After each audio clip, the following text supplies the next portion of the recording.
በቦሎሶ ሶሬ ወረዳ በማህበር የተደራጁ ወጣቶች ምርትና ምርታማነትን በማሳደግ ወደ ተሻለ ምዕራፍ እንዲሸጋገሩ ለማስቻል ድጋፍና ክትትል ሊጠናከር እንደሚገባ የወላይታ ዞን ስራ ዕድል ፈጠራና ኢንተርፕራይዞች ልማት መምሪያ ገለጸ።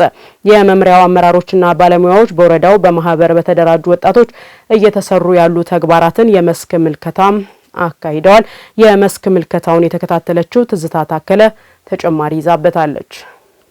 ፀሐያማው የአየር ንብረትና የአካባቢው ተፈጥሯዊ አቀማመጥ ሳይበግራቸው ማልደው በቦሎሶ ሶሬ ወረዳ የተገኙት የዞኑ ስራ ዕድል ፈጠራና ኢንተርፕራይዞች ልማት መምሪያ አመራሮችና ባለሙያዎች አንዳች ዓላማን ያነገበ ጉብኝትና ግምገማን አካሂደዋል። በቦሎሶ ሶሬ ወረዳ በተለያዩ አካባቢዎች ወጣቶች በበርካታ የስራ ዘርፎች ተደራጅተው ወደ ስራ በመግባት ከራሳቸው አልፈው ለሌሎች ተርፈዋል። ኮምፒውተር ስፔሻሊ የሞባይል ጥገና እንሰራለን፣ ሚሞሪ ካለ እንጭናለን፣ አክሰሰሪ ትናንሽ ባለን አቅም ባመጣ ነው እየሸጠን እንገኛለን ማለት ነው። ስራ ጦነን ዝም ብለን አሉባሌ ቦታ ከምንውል የሆነ ትንሽ ስራ እየሰራ ነው ወደፊታችን ፈጣሪ ስለሚያውቅ ፋሚሊን ሳናጨናንቅ ባገኘ ነው ራሳችን እያስተዳደረን እንገኛለን። እንግዲህ ስራ ወጣት ተደራጅቶ እንዲሰራ ተብሎ እየሰራን ነው። በሬም እየገዛን በሬ ደግሞ በሬ እርሻ እያረሰን መስኖ በአመት 2 ጊዜ ነው የምንሰራው። እዚህ መስኖ ያውን በቆሎ መስኖ ሽጠን አሁን ጤፍ ዘርተናል።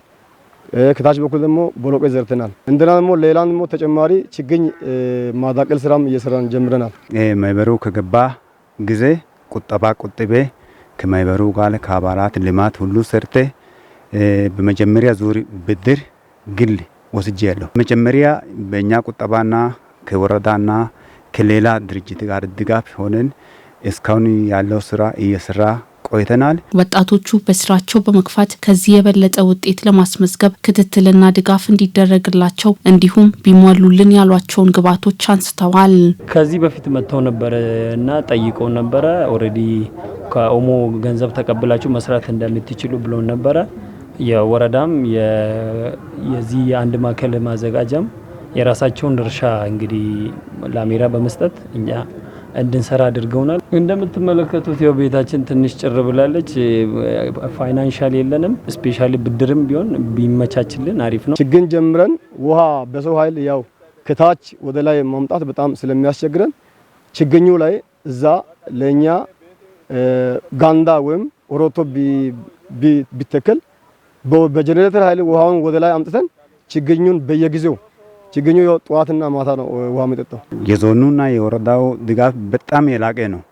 እነርሱም እናመሰግናለን። ስለዚህ በእኛ ጎን ቆሞ አበርቱኝ። ከዚህ ወረዳውም ዞኑም እኛ ድጋፍ ቢያደርግ ለኛ ጥሩ ነው። በስራ ላይ የሚገኙ አዳዲስና ነባር ማህበራትን የቃኙት የዞኑ ስራ ዕድል ፈጠራና ኢንተርፕራይዞች ልማት መምሪያ አመራሮችና ባለሙያዎችም ትዝብታቸውን አጋርተውናል። ያስተዋሏቸውን ክፍተቶችና በየትኛው ዘርፍ በይበልጥ መሰራት እንዳለበት በመጠቆም በተለይ ካሳባ ምርት ላይ የተሰማሩ ወጣቶች እጅግ በጣም ውጤታማ መሆናቸውን አይተናል። ከዚህ በፊት የሚታወቀው ካሳባ ምርት በኦፓ አካባቢ ብቻ የሚታወቅ ምርት ነበረ።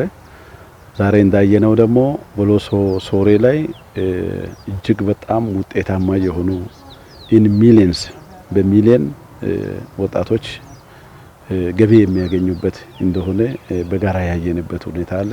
ጋራ ጎዶ ማዘጋጃ ታዳጊ ማዘጋጃ ላይ ያየነው ምንድነው? በአንደኛው ሩብ ዓመት ብቻ እስከ 10 የሚሆን ላሜራዎቹን ሸዶቹን ገንብቶ ለስራ አጥ ወጣቶች ያስተላልፉበት ሁኔታ ነው ያለው ፖቴንሻል ብዙ ነው።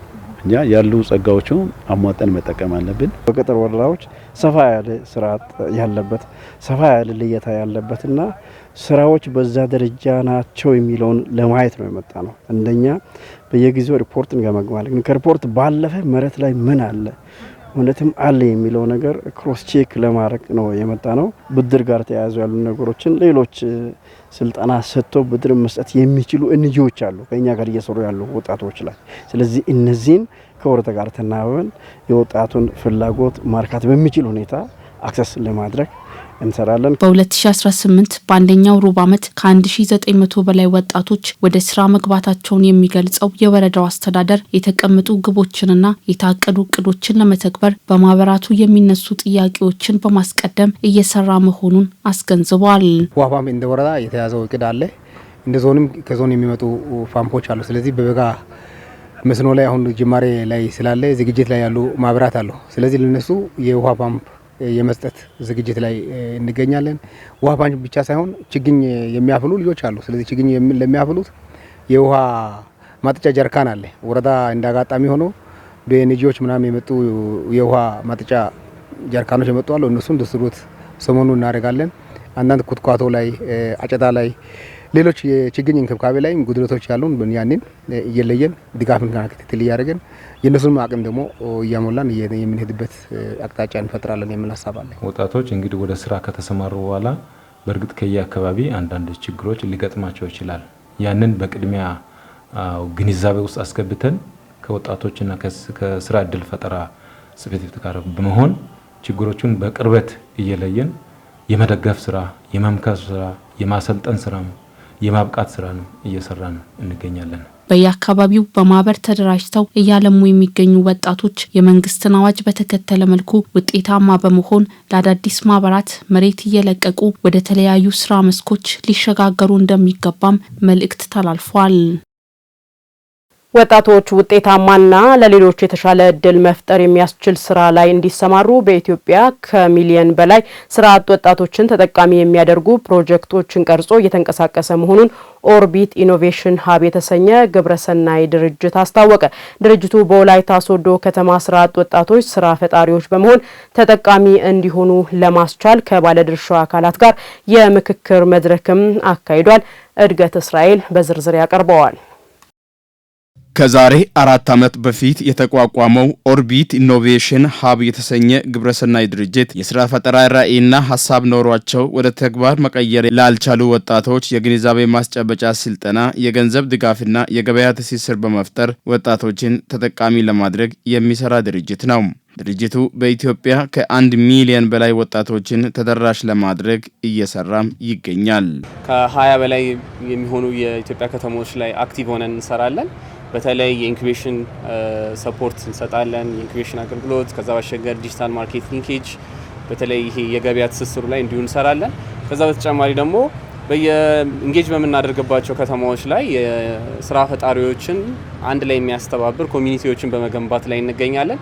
እንግዲህ እስካሁን ባለው ደረጃችን እንግዲህ ከ377 በላይ የሚሆኑ አዳዲስ ስራ ፈጣሪዎችን እና ሌሎችም እንግዲህ ወደዚህ ስልጠና ውስጥ ለማሳለፍ ችለናል። ከዛ ባሻገር የተለያዩ አክሰስ ቱ ፋይናንስ የመሳሰሉትን ድጋፍ ለማድረግ ችለናል። እንግዲህ ይሄ ፕሮጀክት ሲድ የተሰኘ ፕሮጀክት ነው። እንግዲህ ላለፉት 3 ዓመታት ኦርቢትስም በዚህ ፕሮጀክት አማካኝነት ቅድም ባነሷቸው ከተማዎች ላይ ኢንጌጅ እያደረገ ሰፖርት እያደረገና ያለ ነው። ድርጅቱ በተለይም ቴክኒክና ሙያ ስልጠና ኮሌጆች ጋር በጋራ የሚሰራ ሲሆን በወላይታ ሶዶ ከተማም ከሶዶ ፖሊቴክኒክ ኮሌጅና ከሌሎች ተቋማት ጋር ይሰራል። በዋነኝነት ከቲቪኤት ጋር በቅርርብ እንሰራለን። እንግዲህ እዚህ ወላይታ ሶዶም ስንመጣ የወላይታ ሶዶ ፖሊቴክኒክ ኮሌጅ ጋር በቅርበት ነው የምንሰራው። ሌሎቹም ከተሞች ላይ በምንሄድበት ጊዜ በዚሁ በተመሳሳይ መንገድ ከቲቪኤቶች ጋር ቀረቤታ ባለው መንገድ እንሄዳለን። ከዛ ባሻገር ግን እንደ ከቲቪኤት ጋር በቅርበት ብንሰራም ከተማው ላይ ያሉ ወጣቶችን በሙሉ ተደራሽ ለማድረግ ነው የምንሰራው። ስለዚህ የወጣት ማደራጃዎች፣ የሴቶችና ህጻናት የመሳሰሉት ተቋማቶች ጋር በቅርበት እየሰራን እንገኛለን። ከዚህም ጋር ተያይዞ እንግዲህ ኦርቢት ኢኖቬሽን ሀብ ቅድም ባነሷቸው ከተማዎች በተቻለው መጠን እንግዲህ የተለያዩ ስራ ፈጣሪዎችን ድጋፍ ለማድረግ ይችላል። እንግዲህ ቅድም እንዳነሳው 377 የሚሆኑ ስራ ፈጣሪዎችን በተለያዩ በአቅም ግንባታ የአንድ ለአንድ የማማከር አገልግሎት በተለይ ደግሞ ከሀሳብ ወደ ፕሮዳክት እንዲመጡ ሰፖርት እናደርጋለን። የሶዶ ፖሊቴክኒክ ኮሌጅ ዲን ኢንጂነር ያዕቆብ ያሴን በበኩላቸው የስራ ፈጠራ ሀሳቦችን ወደ ተግባር ለመቀየር ከድርጅቱ ጋር በጋራ እንደሚሰራ ገልጸዋል። ለሀሳብ የተለያዩ ሀሳቦች እየዳበሩ ነው ወደ መሬት የሚወርዱት።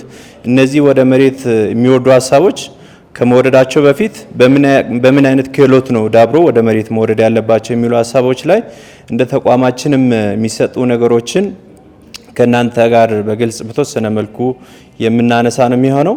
ከዚህ በኋላ ግን በተለይ ለስራ ዕድል ፈጠራው በተለይ ለአዳዲስ ሀሳቦች ቦታ ሰጥተን ለእኛ ተቋምም ኢንኩቤሽን ሴንተር ጭምር አቋቁመን ስራዎችን ለመስራት አቅደን እየሄድን ያለንበት ሁኔታ አለ።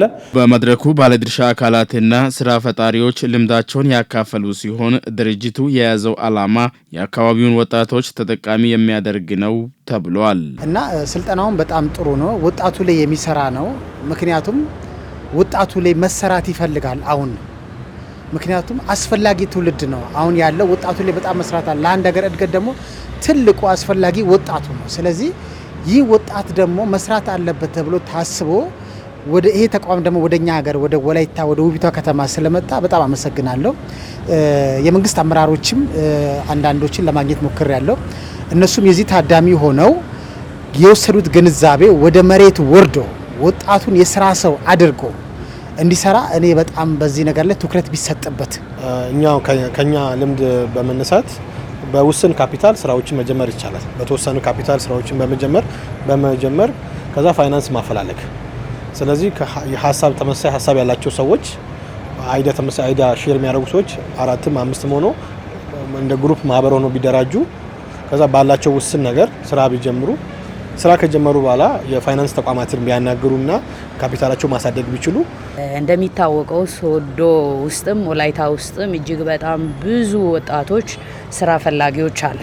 ከስራ ጋር ለማስተሳሰር ጥሩ አጋጣሚዎችን ይዞ እንደመጡ ነው ሲገልጹ የነበሩት። እኛም የበኩላችንን ስናደርግ የነበረው ሳምንት ሆኗል። ነገሮችን ከነሱ ጋር ማን ባለድርሻ ሊሆን ይገባል የሚለውን እየሰራን የቆየ ነውና ብዙ ወጣቶች ኢኖቬቲቭ አይዲያ ያላቸውን ወጣቶችን ራዕይ ኖሯቸው ገንዘብ የሌላቸውን ከስራ ጋር የማስተሳሰር ማርኬትም የማመቻቸት ነገሮችን ነው የሚሰሩት። እኛም እንደ ወላይታ ሶዶ ዩኒቨርሲቲ ብዙ ወጣቶችን አስተምረን እናስመርቃለን። ተምሮ የሚመረቁ ወጣቶች ስራ ጠባቂ ብቻ እንዳይሆኑ ስራ ፈጣሪም ጭምር እንዲሆኑ የሚያሳስብ በመሆኑ እኛም ወደ ታች ወርደን የምናስተምራቸውን ተማሪዎችን የምናገኛቸውን ወጣቶችንና ተመርቀው የወጡትን ስናገኝ ስራ ፈጣሪ እንዲሆኑና ከዚህ ድርጅት ጋር በመገናኘት ለተማሪዎቻችን ወር ለምሩቃን በማድረስ ተጠቃሚ እንዲሆኑ ለማድረግ የበስራ ወስጃለሁ። የፈጠራ ሀሳብ ያላቸው ወጣቶችም የእድሉ ተጠቃሚ እንዲሆኑ ጥሪ ቀርበዋል። ባህር ዛፍን ከእርሻ ማሳና ከውሃ ገብ አካባቢዎች በማንሳት የዜጎችን የምግብ ዋስትና ለማረጋገጥ እየተሰራ እንደሚገኝ የወላይታ ዞን የበዴሳ ከተማ አስተዳደር ገለጸ። በከተማ አስተዳደሩ በህዝባዊ መሰረት የባህር ዛፍ ነቀላ መርሃ ግብር ተካሂዷል። መርሃ ግብሩን የተከታተለው ሪፖርተራችን አለማየሁ አልቶ ተጨማሪ ይዞበታል።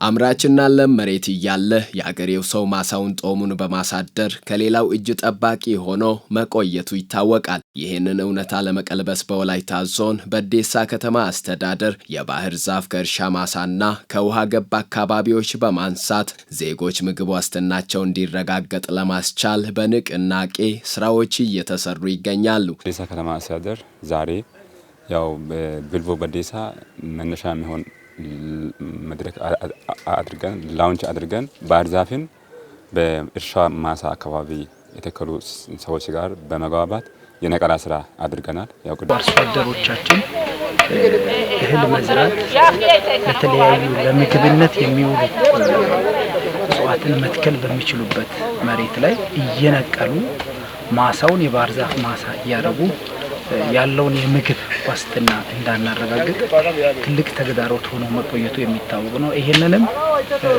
ጥናትን ማዕከል ባደረገ የሚያደርሰውን ጉዳት የሚያመጣውን መጥፎ ጎኖችን ለይተን አውቀን አጥርተን መሬቱም ላይ አርሶ አደሮቻችንም ላይ አካባቢው ላይ የሚያደርሱ አሉታዊ የሆኑ ነገሮችን ለይተን አሁን ባህር ዛፍ ከእርሻ መሬት መነቀል አለበት የሚለው ንቅናቄ ጀምረናል። ታች ብልቦ የሚባል የሚፈስ ውሃል ከላይ ደግሞ ዛፍ አለ።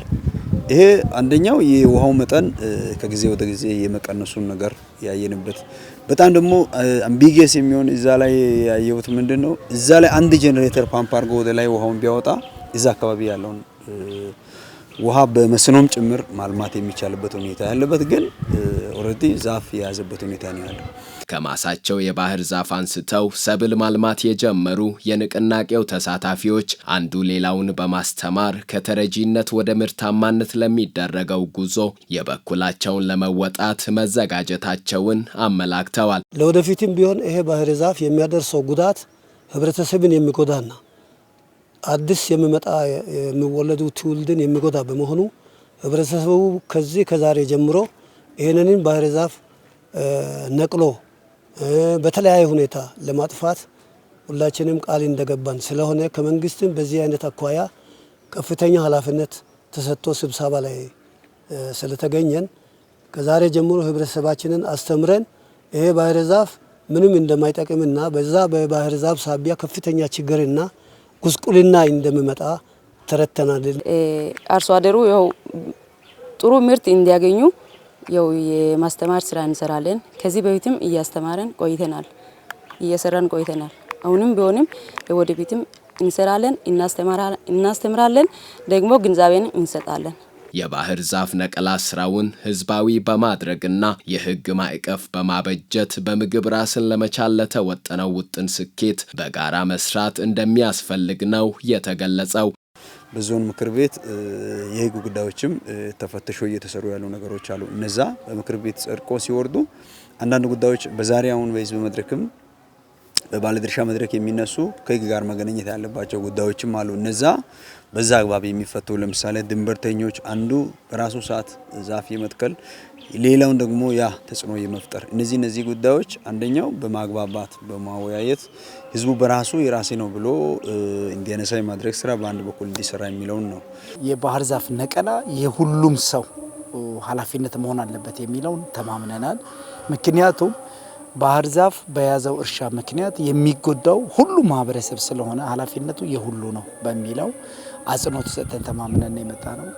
በሁለተኛ ደረጃ ይሄ ንቅናቄ መድረክ ወደ ታች መውረድ አለበት የሚለው ነው። ሁሉም አካባቢ አባጭነት እቅድ አውጥቶ ባለሙያው ታች ወርዶ አርሶ አደሩ ጋር ቁጭ ብሎ ለምሳሌ ባህር ዛፍን አንስቶ ፍራፍሬ ሰብሎችን አርሶ አደሩ እንዲተክል የማድረግ ስራ እንሰራለን ብለን ያው ከባለሙያ ጋር መግባባት ፈጥናል።